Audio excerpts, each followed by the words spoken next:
Welcome to Geetamrit. Bhagavad Gita में जीवन के मूल प्रश्नों का उत्तर मिलता है। मैं कौन हूँ? आत्मा क्या है? आत्मा का स्वरूप कैसा है? गीतामृत में इन्हीं विषयों का वर्णन सरल शब्दों में। Gita is eternal science and researching Gita we get amrit. अहम ब्रह्मास्मि, मैं आत्मा हूँ। पिछले सेशन में हमने चर्चा की थी अध्याय 13 श्लोक 26 एवं 27। आज की चर्चा का विषय है अध्याय 13 श्लोक 28 एवं 29। अध्याय 13 क्षेत्रज्ञ विभाग योग। श्लोक 28। समं पश्यन् हि सर्वत्र समवस्थितमीश्वरम् न हीनस्यात्मनात्मानं ततो याति परां गतिम्। श्री भगवान वाच, क्योंकि सब जगह सम रूप से स्थित ईश्वर को सम रूप से देखने वाला मनुष्य अपने आप से अपनी हिंसा नहीं करता, इसलिए वह परम गति को प्राप्त हो जाता है। The blessed Lord said, "For as he sees the Lord present equally everywhere, he does not injure his true self by the self, and then he attains to the supreme goal."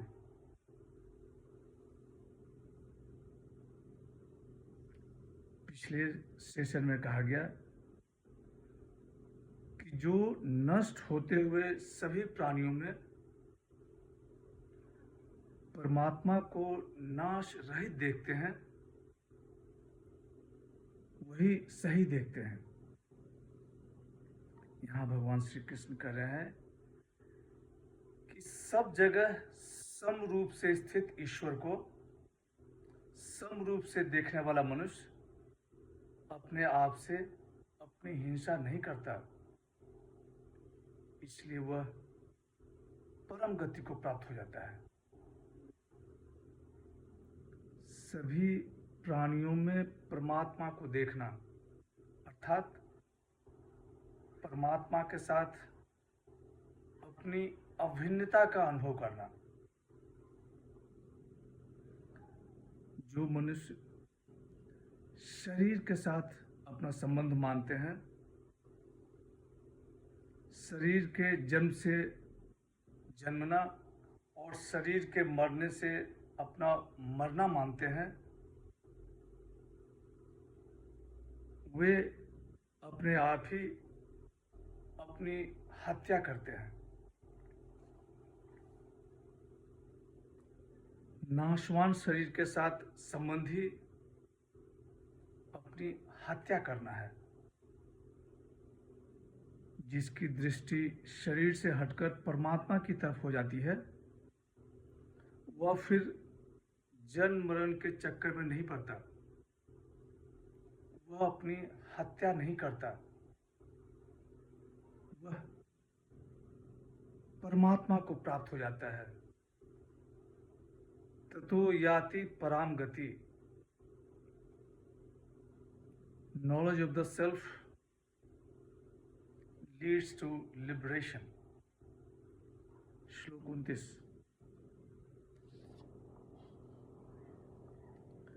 प्रकृत्यैष कर्माणि क्रियमाणानि सर्वशः यः पश्यति तथात्मानम् अकर्तारं स पश्यति। श्री भगवान watch, हे पार्थ, जो कर्मों को सब प्रकार से प्रकृति के द्वारा किए हुए देखता है और आत्मा को अकर्ता देखता है, वह यथार्थ देखता है। The blessed Lord said, "He who sees that all actions are done only by nature, and likewise that the self is not the doer, he verily sees."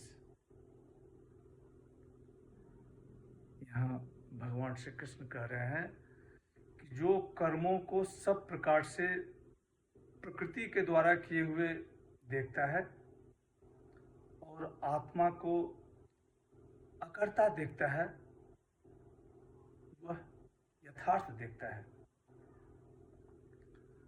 संत ज्ञानेश्वर जी अपनी टिप्पणी में लिखते हैं कि आकाश में बादल स्वच्छंद विचरण करते हैं, लेकिन आकाश टस से मस नहीं होता। प्रकृति भी आत्मा की तेज में नाना प्रकार की क्रीड़ा करती है, परंतु उन क्रीड़ाओं में आत्मा उदासीन रहती है, मूक दर्शक बनी रहती है। इस प्रकार का ज्ञान जिसे हो जाता है, वह आत्मा को तत्व से जान लेता है। भगवान के त्रिगुणात्मक माया का नाम प्रकृति है। उस प्रकृति के द्वारा मन, बुद्धि, इंद्रिया, शरीर, इनसे कर्म होता है। आत्मा को जो अकर्ता देखता है, वह परमार्थदर्शी है।